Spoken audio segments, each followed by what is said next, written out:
I wake to silence, and for a moment, I think I am dreaming. The morning light filters through my bedroom curtains the way it always has, pale and muted, casting everything in that soft gray that comes just after dawn. My alarm hasn't gone off yet. It's set for 6:30, as it has been every day for the past 15 years. The sheets beneath me are still tucked tight at the corners, crisp and white, exactly as I left them the night before.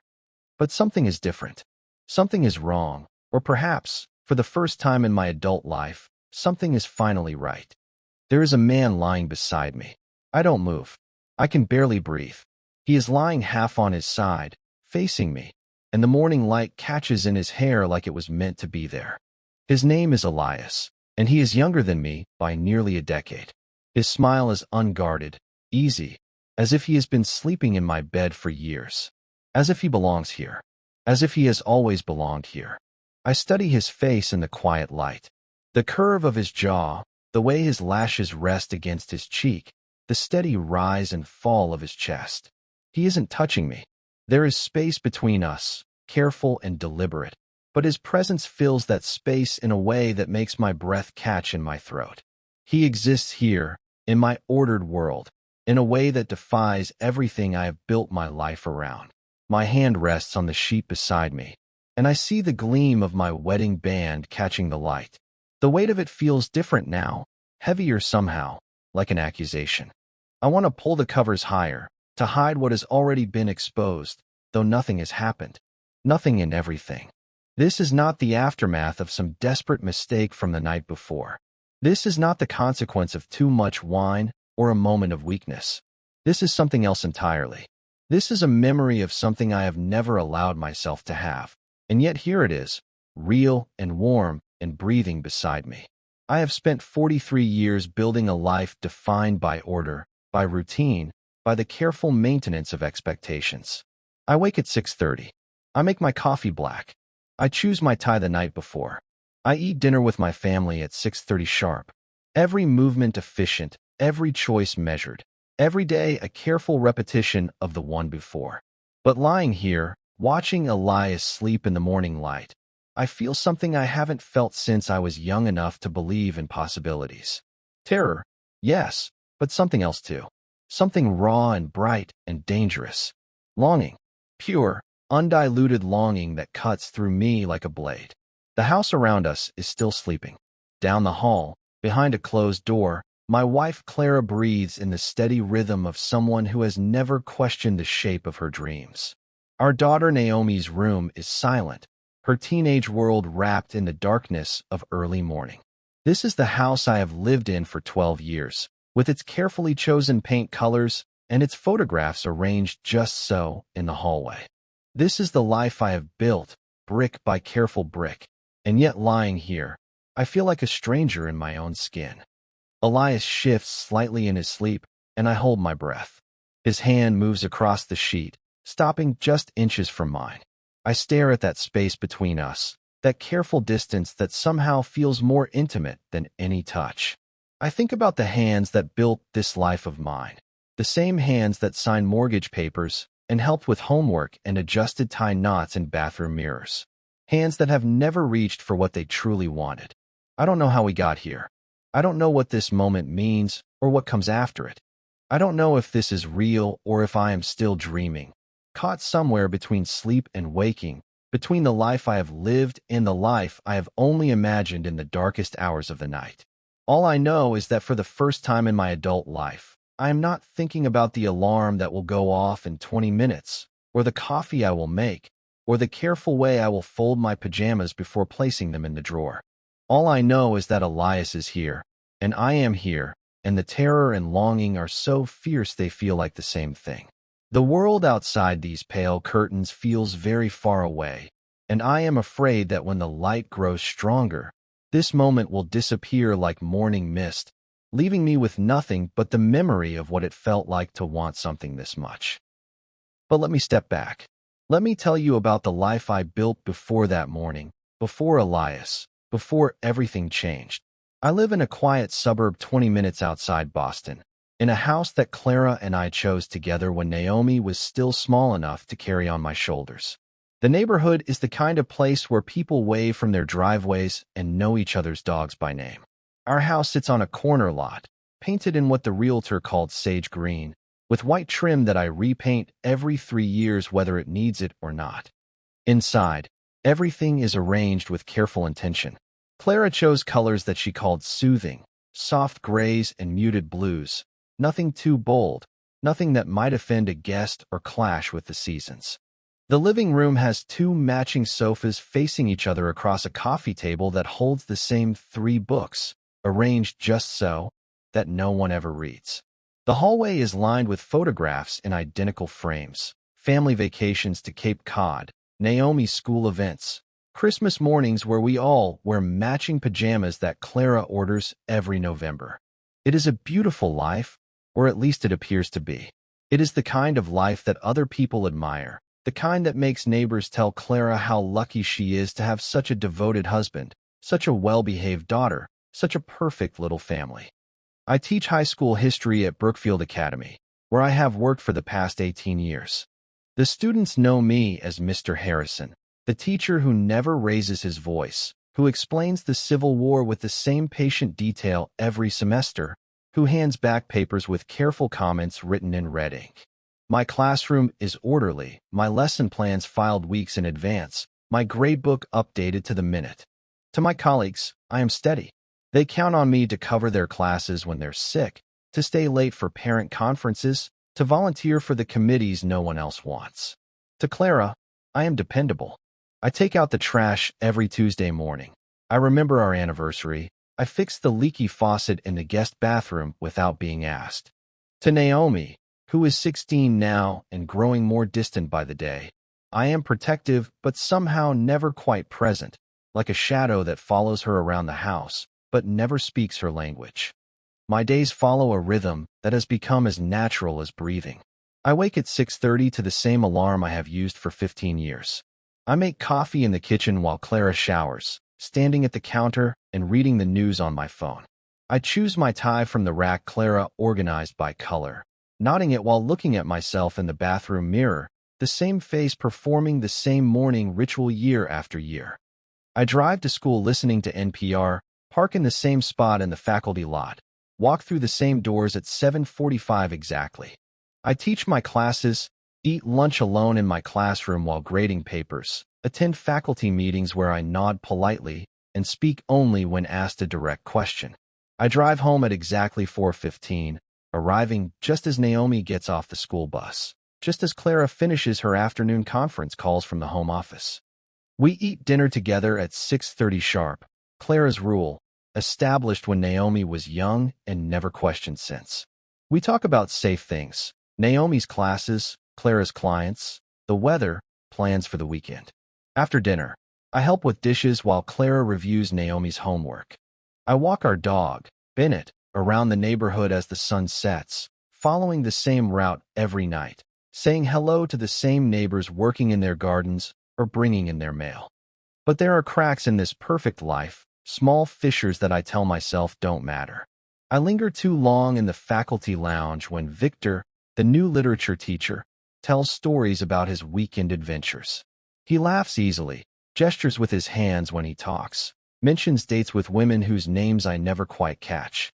I find myself timing my coffee breaks to coincide with his, standing slightly too close when we talk about lesson plans or school policies. In my office at home, I keep certain books turned backward on the shelf so their spines don't show. Poetry collections, memoirs, novels with cover art that Clara might notice and ask about. Books that feel too revealing, too much like windows into thoughts I'm not ready to explain. Late at night, when the house is quiet, I sometimes take one down and read by the light of my desk lamp, feeling like a teenager hiding contraband. I walk Bennett longer than necessary, especially on warm evenings when the neighborhood feels peaceful and the pressure in my chest eases just slightly. Sometimes I stop at the little park 3 blocks from our house and sit on a bench, watching other dog owners throw tennis balls and call to their pets. I tell Clara I'm giving Bennett extra exercise, but really I'm stealing these moments of stillness, these small pockets of time when I don't have to be anyone's husband or father or teacher. These tiny rebellions are my only oxygen in a life that feels increasingly like holding my breath. The family dinners blur together, the conversations recycling the same topics, the same concerns, the same careful politeness that keeps us all at a safe distance from anything that might disturb the peace we've created. Naomi's laughter comes less frequently now, replaced by the sullen silence of a teenager who has learned that her parents are just people going through motions. Clara's conversations with me have become increasingly perfunctory, focused on logistics and schedules and the maintenance of our shared life rather than anything that might reveal who we actually are underneath it all. I am a man fulfilling every promise I ever made except the one to myself. The promise to live authentically, to want what I want without shame, to reach for something real instead of settling for something safe. But that promise feels like it was made by someone else, in some other lifetime, before I learned how much easier it is to build a life around other people's expectations than to excavate the truth of your own desires. The walls are closing in, slowly but surely, and I can feel it happening even as I continue to perform my role perfectly. Every morning I wake up and put on the same mask, speak the same lines, follow the same script. And every night I lie in bed next to Clara, listening to her breathe, feeling like a stranger in my own skin, wondering how much longer I can continue to live this careful, suffocating life that looks so perfect from the outside. It begins with something as ordinary as mail. I'm sorting through the usual collection of bills and catalogs on a Thursday evening in late September when I find it. An envelope with embossed lettering and my name written in formal script. Brookfield Academy Class of 1998 invites you to celebrate 25 years of memories and accomplishments. The paper is thick, expensive, the kind that assumes nostalgia will be warm and welcome. I almost throw it away immediately. High school feels like someone else's life, a collection of memories so distant they might as well belong to a stranger. I was not popular, not memorable, not the kind of person who would be missed at reunions. I kept my head down, earned good grades, and counted the days until I could escape to college where I thought everything would be different. But later that night, after Clara has gone to bed and Naomi is locked away in her room with her homework, I find myself sitting at the kitchen table staring at the invitation. The overhead light casts harsh shadows across the embossed lettering, and I can hear the house settling around me, creaking in the way old houses do when they think no one is listening. Clara notices the invitation the next morning as she's making her coffee. She picks it up from the counter where I left it, reads it quickly, and shrugs in that casual way she has when something doesn't particularly interest her, but she knows she should comment anyway. Go, she says, stirring sugar into her mug. It might be fun. You never talk about high school. Maybe you'll see some old friends. I don't tell her that I didn't have friends in high school, not really. I don't tell her that the idea of spending an evening making small talk with people who barely knew me then and certainly don't remember me now fills me with a particular kind of dread. Instead, I nod and fold the invitation back into its envelope, telling myself I'll throw it away after she leaves for work. But I don't throw it away. It sits on my desk at school for 3 weeks, buried under lesson plans and ungraded essays, until the RSVP deadline forces my hand. I find myself filling out the response card during my lunch break, writing my name in careful script, checking the box that says I'll attend. I tell myself it's curiosity, nothing more. A chance to see how the other half turned out, to measure my own life against the paths not taken. The reunion is held in the school gymnasium, the same space where I spent 4 years avoiding eye contact during pep rallies and hiding in the bleachers during dances I was too afraid to attend. They've transformed it with soft lighting and round tables covered in white cloth, trying to disguise the fact that we're all middle-aged now, gathered in the same place where we once pretended to know who we were going to become. I arrive exactly on time, wearing the navy suit Clara helped me choose, carrying myself with the careful composure I've perfected over 2 decades of parent conferences and faculty meetings. The music is soft, familiar, songs from our graduation year that sound tinny through the gymnasium's ancient sound system.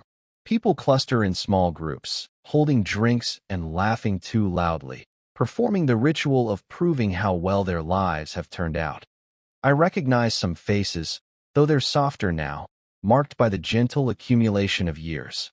There's Jennifer Walsh, who was student body president and now apparently sells real estate. Mike Chun, who played basketball and whose hairline has retreated significantly since 1998. Sarah Martinez, who was voted most likely to succeed and who cornered me near the punch bowl to tell me about her divorce and her new career in life coaching. I'm beginning to think this was a mistake, that I should make my excuses and leave early when I see him. Elias Novak. I remember him vaguely from chemistry class, though we never spoke much then. He was one of those students who seemed to glide through high school without the desperate need for approval that drove the rest of us. Not popular exactly, but comfortable in his own skin in a way that I envied but could never replicate. He looks different now, of course, older, more solid, but with the same easy confidence that I remember. His hair is shorter, touched with gray at the temples, and he's wearing a simple button-down shirt that somehow looks more expensive than my carefully chosen suit.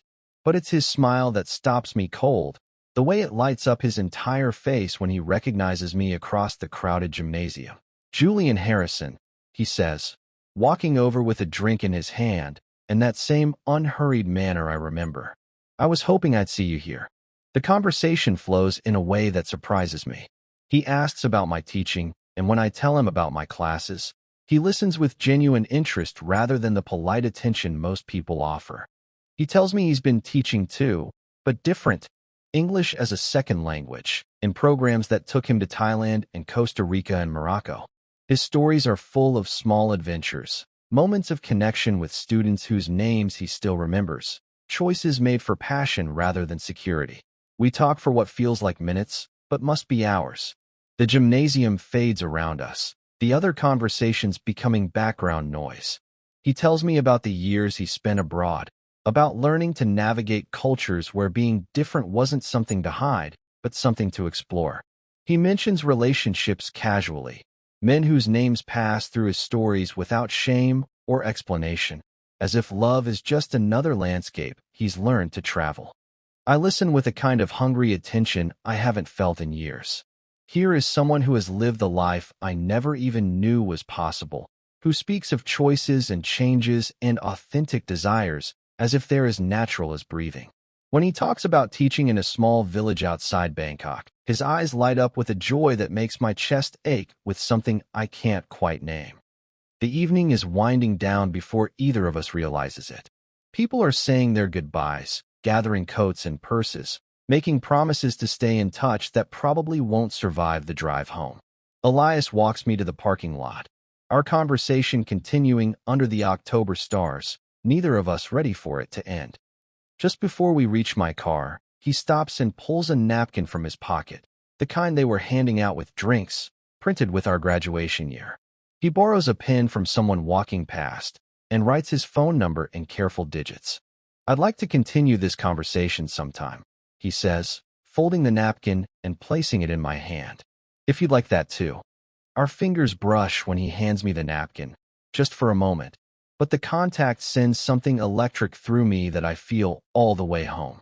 I sit in my driveway for 10 minutes after Clara's bedroom light goes out, staring at those numbers written in Elias's handwriting, trying to understand what has just happened to me. This is the invitation, not just to see Elias again, but to step into a version of myself I've kept buried for so long I almost forgot it existed. A version that wants things, that reaches for them, that doesn't apologize for the space it takes up in the world. I fold the napkin carefully and slip it into my wallet, next to my driver's license and credit cards, contraband hidden in plain sight. As I walk into my quiet house, past the photographs of my careful life, I can still feel the echo of that brief touch, that moment of connection that felt more real than anything I've experienced in years. The napkin stays in my wallet for 3 days before I find the courage to unfold it again. It starts with a text message 3 days later. I'm sitting in my office at school, grading essays about the Industrial Revolution, when my phone buzzes against the desk. The number isn't in my contacts, but I recognize it immediately from the napkin I've been carrying in my wallet like a secret. Thank you for the conversation the other night. I haven't talked about teaching like that in years. Hope you're well. Elias. I stare at the message for a full minute before responding. My fingers hover over the keyboard, drafting and deleting responses that feel either too casual or too eager. Finally, I settle on something simple. I enjoyed it too. Thank you for reminding me why I became a teacher in the first place. His response comes quickly. Coffee sometime? I know a place where they actually know how to make it properly. This is how it begins, not with grand gestures or dramatic declarations, but with the small exchanges that build trust. Coffee at a little place called Groundwork, tucked away in a neighborhood where I'm unlikely to run into anyone I know. Text messages that arrive late at night, when I'm supposedly grading papers, when Clara is already asleep and the house is quiet around me. The first coffee meeting happens on a Saturday afternoon. I tell Clara I'm going to the office to catch up on lesson planning, which isn't entirely a lie. I do stop by school first, moving papers around my desk for 20 minutes to justify the deception to myself. Groundwork turns out to be exactly the kind of place Elias would know about. Exposed brick walls, mismatched furniture, the smell of something rich and complex brewing behind the counter. He's already there when I arrive, sitting at a table near the window with 2 cups in front of him. He's wearing jeans and a gray sweater that makes his eyes look almost green in the afternoon light. When he sees me, that easy smile spreads across his face, and something tight in my chest loosens for the first time in weeks. We talk for 2 hours. About teaching, yes, but also about books we've read, places we've wanted to travel, the strange experience of returning to our hometown after so many years away. He tells me about a student in Thailand who wrote him a poem in broken English about missing her grandmother. I tell him about a paper one of my seniors wrote about his immigrant parents that made me cry in my empty classroom. These are not the conversations I have at home, where talk stays safely on the surface, schedules and grocery lists and plans for the weekend. With Elias, I find myself saying things I didn't even know I was thinking. I tell him about the loneliness of standing in front of a classroom every day, performing enthusiasm for material I've taught 100 times. I admit that I sometimes feel like I'm sleepwalking through my own life. He listens without trying to fix anything, without offering advice or reassurance. He just lets me exist in his presence without having to pretend that everything is fine, that I'm satisfied with the careful life I've built. It's the first time in years that someone has seen me without immediately wanting to make me into something else. The second coffee meeting happens the following weekend. Then the third. We develop a routine that feels dangerous in its regularity, Saturday afternoons at Groundwork, then walks along the river path that runs behind the coffee shop. Sometimes we sit on the benches overlooking the water, watching joggers and dog walkers and cyclists pass by, talking or not talking, comfortable in the silence that grows between us. I start looking forward to these meetings in a way that frightens me. During the week, I catch myself composing things to tell him, observations about my students or thoughts about books I'm reading. I find myself paying attention to details I want to share. The way morning light falls across my classroom, a particularly insightful comment from one of my juniors, the changing colors of the trees outside my office window. At home, Clara notices my distraction before I realize I'm distracted. She asks me twice about dinner plans before I remember to answer. I catch myself humming while I'm grading papers, something I haven't done in years. When she comments on it, I shrug and tell her I must be in a good mood about the new semester. Naomi notices too, in the way teenagers do when their parents step out of character. "Dad, you're being weird," she says one evening when she finds me listening to music while washing dishes.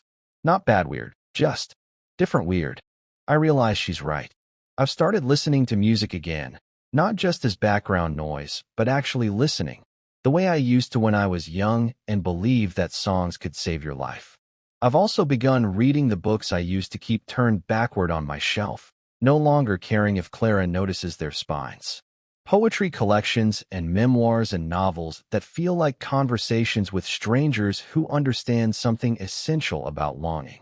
The friendship with Elias deepens week by week, though neither of us acknowledges what else is growing alongside it. He tells me about his years abroad with a kind of openness that amazes me, the lovers he's had, the heartbreaks he's survived, the moments of pure joy he's found in places whose names I can barely pronounce. He speaks of love and loss without shame, as if emotions are simply weather systems that pass through rather than permanent conditions to be managed or hidden.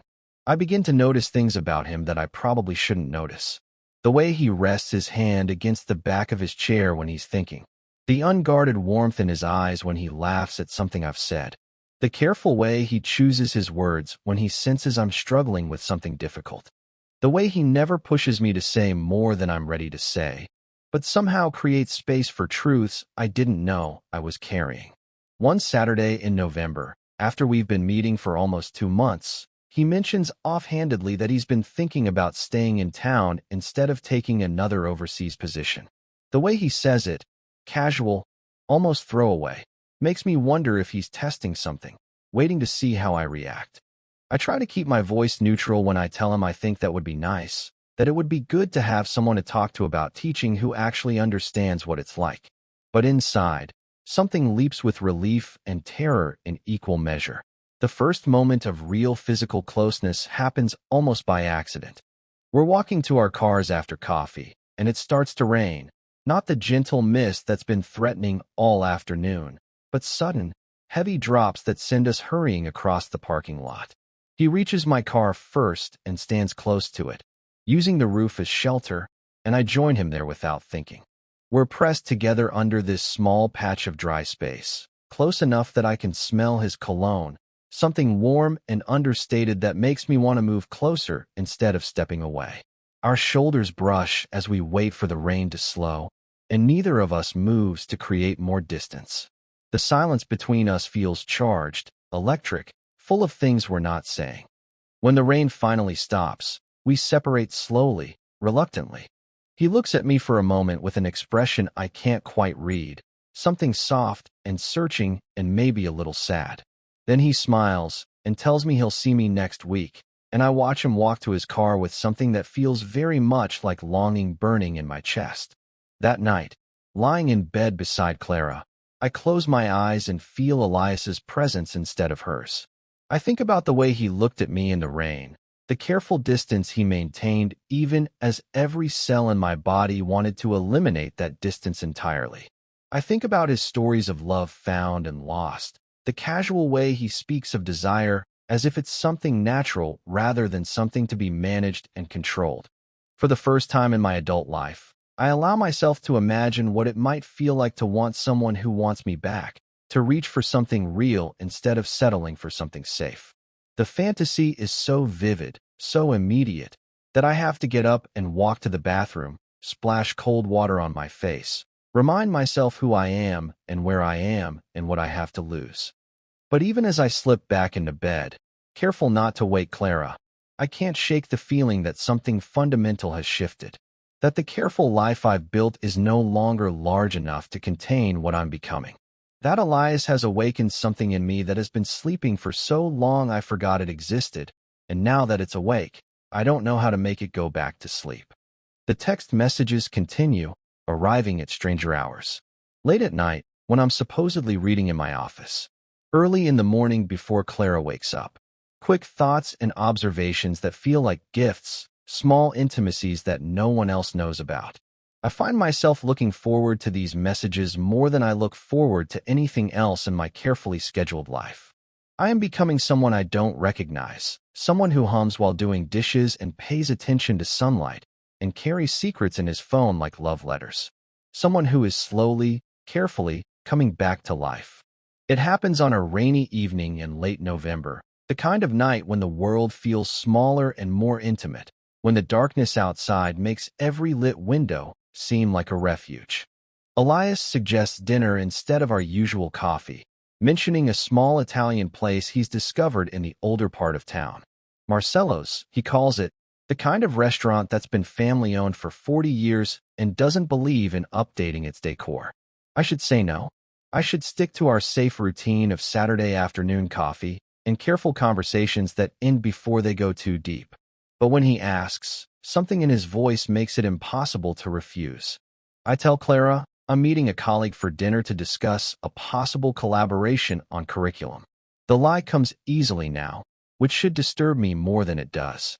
She nods absently from her position on the couch, laptop balanced on her knees, immersed in whatever client emergency has consumed her evening. Have fun, she says without looking up. Marcello's is exactly what Elias described: dim lighting, checkered tablecloths, the kind of place where the owner's grandmother still makes the pasta by hand in the back kitchen. We're seated at a corner table, away from the other diners, as if the universe is conspiring to give us privacy for whatever is about to unfold. The conversation starts safely enough. We talk about our classes, about the particular exhaustion that comes with teaching in November when everyone, students, faculty, parents, is counting down to winter break. He tells me about a lesson that went particularly well, and I find myself watching his hands as he talks, the way he gestures to emphasize a point, the careful way he holds his wine glass. The rain outside intensifies as the evening progresses, drumming against the windows and creating a cocoon of warmth around our table.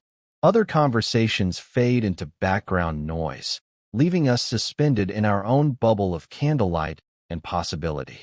The wine, just one glass each, but enough to soften the edges of my usual caution, makes everything feel slightly unreal, as if we're actors in someone else's story. It's when we're waiting for dessert that the conversation shifts into dangerous territory. Elias is telling me about a decision he made years ago to leave a comfortable teaching position in Vermont to take a job in rural Thailand, even though everyone told him he was crazy to give up tenure for uncertainty. I find myself asking the question that's been haunting me for weeks, though I don't realize I'm going to ask it until the words are already out of my mouth. Were you ever afraid? He stops mid-sentence, his fork suspended halfway to his mouth, and looks at me with an expression I can't quite read. The question hangs between us, loaded with more meaning than either of us is ready to acknowledge. I realize I'm not just asking about his decision to teach abroad. I'm asking about something much larger, much more dangerous. The silence stretches for what feels like minutes, but is probably only seconds. Outside, the rain continues its steady rhythm against the glass, and I can hear the soft clink of dishes from the kitchen, the murmur of other conversations, the ordinary sounds of life continuing around us while my world shifts on its axis. Every day, he says finally, his voice so quiet I have to lean forward to hear him. But the fear was never worse than the loneliness. The words hit me like a physical blow. I understand immediately that he's not talking about Thailand anymore, that this conversation has moved far beyond career choices and teaching philosophies. He's talking about the fear of living authentically in a world that punishes authenticity. He's talking about the courage it takes to choose truth over safety, desire over duty, love over convenience. I stare at him across the small table, this man who has somehow become the center of my carefully ordered world, and I see reflected in his eyes the same longing I've been carrying like a secret for months. The same quiet desperation I feel when I lie awake next to Clara, wondering if this is all there is, if I'm destined to spend the rest of my life performing happiness instead of actually living it. Something fundamental shifts in that moment. The careful boundaries we've maintained, the unspoken agreement to keep our friendship safely platonic, dissolve like sugar in water. I can see in his face that he knows it too, that we've crossed some invisible line from which there's no graceful retreat. We finish dinner in a silence that feels charged with electricity. When the waiter brings the check, Elias reaches for it, but I insist on paying, needing something to do with my hands, some normal gesture to anchor myself to the world of ordinary responsibilities and ordinary choices. My fingers shake slightly as I sign the receipt, and I wonder if he notices. The walk to our cars feels endless and too short at the same time. The rain has slowed to a fine mist that catches in the streetlights like suspended diamonds. Our footsteps echo on the wet pavement, and I'm hyper-aware of the space between us, the careful distance we maintain, even as every nerve in my body is screaming to close that gap. When we reach my car, parked under a streetlight that casts everything in amber light, Elias stops walking. The silence between us is unbearable, heavy with everything we're not saying, everything we're afraid to acknowledge. I can hear my own heartbeat, can feel the blood rushing in my ears like white noise. I should get in my car and drive home to my wife and daughter and the life I've built with such careful precision.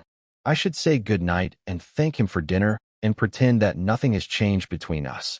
I should protect the fiction that we're just friends, just colleagues who enjoy each other's company, nothing more. Instead, I find myself reaching out. It's the smallest gesture imaginable, my fingers barely brushing against his hand, a touch so light it might be accidental. But the contact sends something electric through my entire body, a jolt of recognition so intense it takes my breath away. This is what I've been missing. This is what I've been hungry for without knowing it. The simple, devastating pleasure of touching someone and being touched in return. He doesn't pull away. Instead, his fingers close gently around mine, a response so natural it feels like something we've done 1,000 times before. We stand there under the streetlight, hands barely touching, looking at each other with a mixture of terror and recognition and something that might be relief. The moment lasts forever and no time at all. When we finally separate, it's with reluctance, our fingers lingering until the last possible second. Neither of us speaks. There are no words for what has just happened, no way to explain the gravity of such a small touch, the way it has rewritten the rules of everything we thought we knew about ourselves. I get in my car and drive home through the empty streets, my hands still tingling from his touch, my mind reeling with the implications of what we've just acknowledged. The familiar landmarks of my neighborhood, the corner grocery store, the park where I walk Bennett, the house with the elaborate Christmas display that goes up every year before Thanksgiving, all look different somehow, as if I'm seeing them through new eyes. I sit in my driveway for 20 minutes after I arrive home, the engine off, the house dark except for the porch light Clara always leaves on for me. Through the kitchen window, I can see the edge of the counter where I make my coffee every morning, the same routine I've followed for 15 years. The life I've built waits for me inside that house, patient and unchanged, as if nothing has happened. But everything has happened. In the space of a single touch, in the silence that followed Elias's words about fear and loneliness, something has been born that cannot be undone. A truth that has been growing in the darkness for months has finally found the light, and now I can't pretend I don't see it. I spend the night awake, lying beside Clara and listening to her breathe in the steady rhythm of someone whose dreams have never been interrupted by inconvenient truths. The weight of my wedding ring presses into my finger like an accusation, and I find myself turning it around and around. This symbol of promises made by a younger version of myself who believed that love was something you chose rather than something that chose you. For the first time in my adult life, I allow myself to name what I've been feeling, to give voice to the hunger that has been growing inside me like a second heartbeat. I love Elias. I have loved him, I think, from the moment I saw him across that crowded gymnasium, though I've been too afraid to admit it even to myself. The knowledge sits in my chest like a living thing, beautiful and terrible and completely undeniable. I love him, and unless I'm completely mistaken, he loves me too. And now that this truth exists between us, acknowledged in the space of a touch, everything else, my marriage, my carefully constructed life, the promises I made before I knew who I really was, feels like elaborate fiction. Dawn comes slowly, gray light creeping through the curtains I've been staring at for hours. Soon Clara will wake, and Naomi will stumble downstairs looking for breakfast, and I'll have to put on the mask of the man I've been pretending to be for 20 years.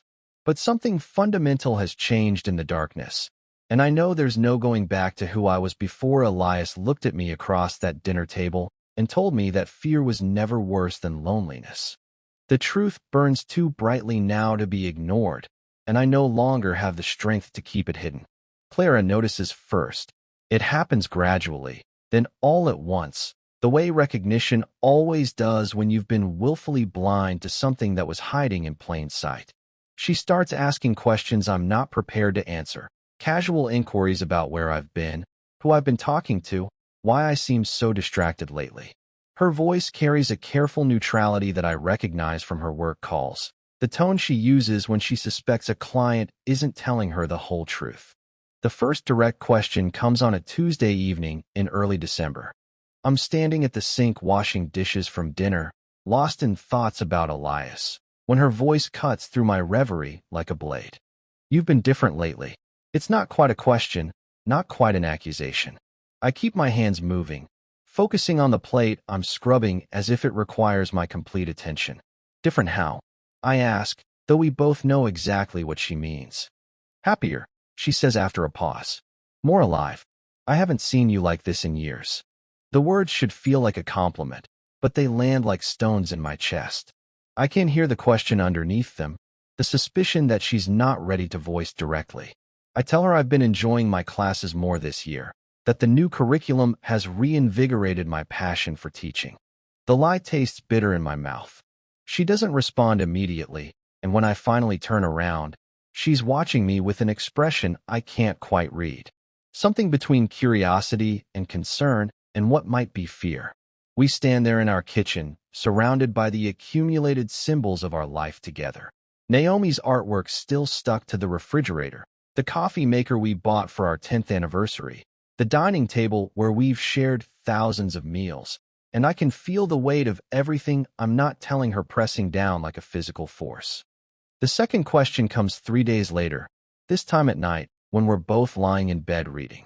Or pretending to read. I've been staring at the same page for 20 minutes, my mind elsewhere, when Clara closes her book and sets it on the nightstand with deliberate precision. Is there someone else? The words hang in the darkness between us, simple and devastating. I feel my entire body go rigid, every muscle tensing as if preparing for impact. The book slips from my hands onto the comforter, and I can hear my own breathing, shallow and quick, loud in the sudden silence. I want to say no. I want to lie with the same conviction I've been using for weeks, to protect the fiction that everything is fine, that our marriage is intact, that I'm still the man she married 20 years ago. But the word won't come. It sits in my throat like a stone, too heavy to swallow, too honest to speak. My silence is answer enough. Clara doesn't cry, doesn't rage, doesn't demand details or explanations. She simply nods, a small movement that somehow contains more sadness than any outburst could. When she speaks again, her voice is steady, resigned. I've always known there was something you weren't telling me. I just never thought it would take shape like this. The words cut deeper than anger would have. She's giving me space to explain, to justify, to make this easier for both of us. But I have no words that could possibly bridge the gap between what she needs to hear and what I need to say. How do you tell someone you've loved for 20 years that you've discovered you're capable of loving someone else more completely, more authentically, than you ever knew was possible? The house becomes unbearable after that, not because of fighting or dramatic confrontations, but because of the careful politeness that settles over us like dust. We speak to each other about necessary things, schedules and grocery lists and Naomi's college applications, but the easy intimacy of 20 years of marriage evaporates overnight. Naomi notices the change immediately, with the sharp intuition teenagers have for adult dysfunction. She starts spending more time in her room, emerging only for meals that become exercises in forced normalcy. When she looks at me, I can see confusion in her eyes, as if she's trying to reconcile the father she's always known with this stranger who has taken his place. "Dad, is everything okay?" she asks one afternoon when I pick her up from school. Her voice is small, uncertain, and I realize that in all my focus on my own internal struggle, I haven't considered how my choices might affect her. "Everything's fine, sweetheart," I tell her, another lie to add to the growing collection. "Just some things your mom and I need to work through." She nods, but doesn't look convinced. For the rest of the drive home, she stares out the window with the same distant expression I see in the mirror every morning. And I wonder if this is how damage gets passed down from one generation to the next, not through dramatic trauma, but through the accumulation of small lies and careful silences. Elias doesn't push. In the weeks following that night at Marcelo's, our text messages become shorter, more careful. He seems to sense that something has shifted in my world, that I'm wrestling with questions too large for casual conversation. When we do meet for coffee, he watches me with patient eyes, waiting for me to find my way to whatever truth I need to speak. The decision, when it finally comes, happens quietly. I'm sitting at the kitchen table on a Saturday morning in late December, watching Clara make coffee with the same efficient movements she's used for 20 years. Naomi is still asleep upstairs, and the house is filled with the particular silence that comes with accumulated tension, with things that need to be said but haven't been. Clara sits down across from me with her coffee, and for a moment we just look at each other across the table where we've shared so many morning conversations about ordinary things. She looks tired, older somehow, as if the weight of our unspoken truth has aged her in ways I'm only now beginning to see. "We can't keep living like this," she says finally, her voice gentle but firm. "Whatever this is, wherever you are in your head, we can't keep pretending everything is normal." I know she's right. The careful distance we've been maintaining is unsustainable, unfair to all of us. I think about Elias, about the patient way he's been waiting for me to find my courage. I think about Naomi, who deserves parents who are present and honest rather than actors performing a script they no longer believe in. I think about Clara, who has given me 20 years of her life and deserves better than a husband who can no longer love her the way she needs to be loved. The words come out as barely more than a whisper, but they feel like thunder in the quiet kitchen. I cannot keep pretending. Clara's eyes fill with tears, but she doesn't look away. She nods slowly, as if she's been waiting for this moment as much as I have, as if my admission is both devastating and somehow a relief. The conversation that follows is the hardest of my life. We talk about practical things first: where I'll stay, how we'll tell Naomi, what this means for our shared life. But underneath the logistics is a deeper reckoning, an acknowledgement that the person she married has been slowly disappearing for years, replaced by someone who could no longer fit into the shape of the life we built together. She asks if I love him, this person she doesn't name but somehow knows exists. I tell her yes, and the word feels like stepping off a cliff, terrifying and liberating in equal measure. "I'm sorry," I tell her, and I mean it. I'm sorry for the years of distance, for the lies of omission, for not being brave enough to face this truth sooner. I'm sorry for the pain this will cause, for the life we'll have to unmake, for all the ways this ending will disappoint the people who believed in our beginning. Clara cries then, quietly, her tears falling into her coffee cup. But when she speaks, her voice is steady, stronger than I have any right to expect. "Then go," she says. "If this is who you are, if this is what you need, then go." The words fracture the life I built, crack it open like an egg, but they also free something inside me that has been caged for so long I forgot it existed. Permission, release, the gift of truth spoken aloud, acknowledged, no longer hidden in the spaces between words. I pack a suitcase that afternoon while Naomi is at a friend's house, taking only what I need for a few weeks while we figure out the larger questions. Clara watches from the doorway as I fold shirts and choose books, her arms crossed over her chest, her face unreadable. When I'm finished, we stand in the hallway looking at each other, 20 years of shared history stretching between us like a bridge we're about to burn. There are so many things I want to say, apologies and explanations and gratitudes that feel inadequate to the magnitude of what we're ending. Instead, I simply say her name, and she nods as if she understands everything I can't find words for.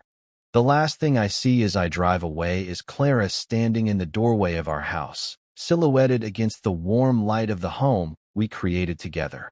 She raises her hand in a small wave, and I wave back, both of us acknowledging the ending of something that was real and good, even if it wasn't everything either of us needed it to be. For the first time in my adult life, I don't know where I'm going or what comes next. But as I drive through the familiar streets of my neighborhood, past the park where I walked Bennett and the coffee shop where I used to hide from my own life, I feel something I haven't felt in years. I feel like myself. 6 months later, I wake to silence, and this time I know I am not dreaming. The morning light filters through different curtains now, pale linen instead of the heavy cotton Clara preferred, hanging in a window that faces east instead of north. The bedroom is smaller than the one I left behind, simpler, with white walls and dark wood floors, and very little furniture beyond what's necessary. It's a rented space, temporary in its way, but it feels more like home than anywhere I've lived in years. Elias is beside me, lying half on his side the way he always does, and the morning light catches in his hair the same way it did in that first impossible vision. But this time when I reach out to touch him, he's warm and solid and real. This time when he stirs and opens his eyes, he smiles at me without surprise, as if he belongs here, as if he has always belonged here. "Good morning," he says, his voice soft with sleep, and I realize that these are the most beautiful words I've ever heard. I study his face in the quiet light, the same face I've been learning and relearning for months now, in coffee shops and restaurants and long walks by the river. The face that has become more familiar to me than my own reflection, more essential than air. His presence no longer feels impossible or stolen. It feels like coming home to myself. My left hand rests on the sheet between us, and I notice again the absence of weight where my wedding ring used to be.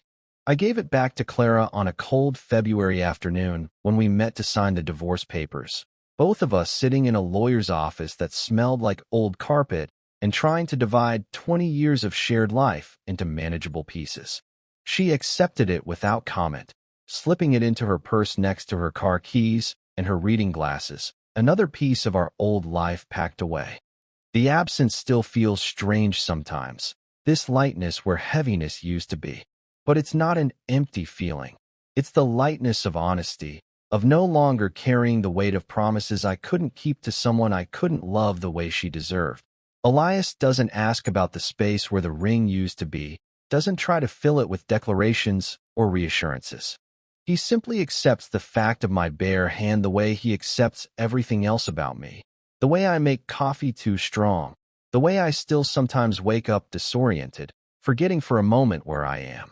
He understands that becoming yourself is not a single act of courage but a daily practice, a series of small choices to keep choosing truth over comfort. The divorce was finalized 3 weeks ago. Clara and I sat in the same courtroom where couples come to promise forever, and instead we promised to let each other go.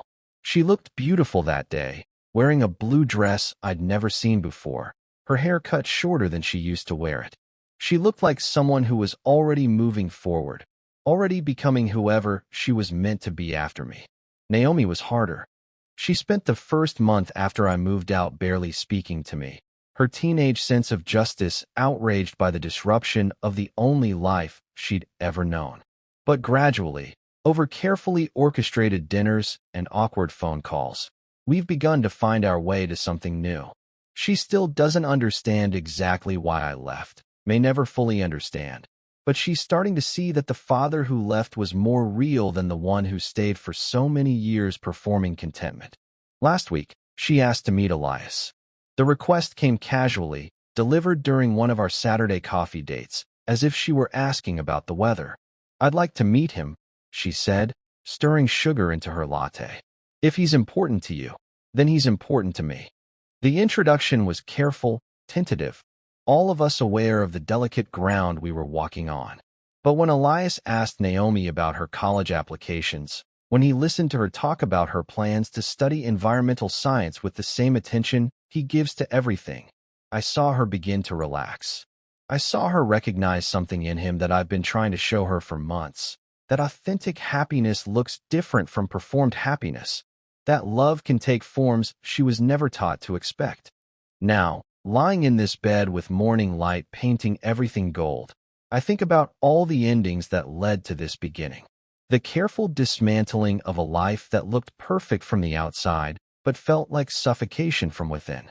The painful conversations and necessary losses. The nights I spent alone in this unfamiliar space, wondering if I'd made a terrible mistake, if the courage to live authentically was worth the cost of everything I'd built before. But I think too about the mornings like this one, when I wake up next to someone who knows all of me and chooses me anyway. The conversations that go deep without effort, the silences that feel full instead of empty. The simple pleasure of existing without pretense, of wanting what I want without shame. Elias shifts closer to me, his arm finding its way around my waist, and I let myself sink into the warmth of him. Outside, I can hear the city waking up, traffic and sirens and the distant sound of construction, all the noise of other people living their lives. But inside this room, inside this moment, everything is quiet and still and exactly as it should be. I am 44 years old, and I am finally learning how to live in my own skin. It has taken me decades to understand that love is not something you earn through good behavior or careful performance. It is not a reward for following the rules or meeting expectations. It is simply what happens when you have the courage to show up as yourself, completely, and without apology. The man beside me has taught me this, not through words, but through the patient way he has waited for me to find my own courage, the gentle way he has shown me what it looks like to want something without shame. He has loved me through my fear and my fumbling attempts to rebuild my life from the ground up.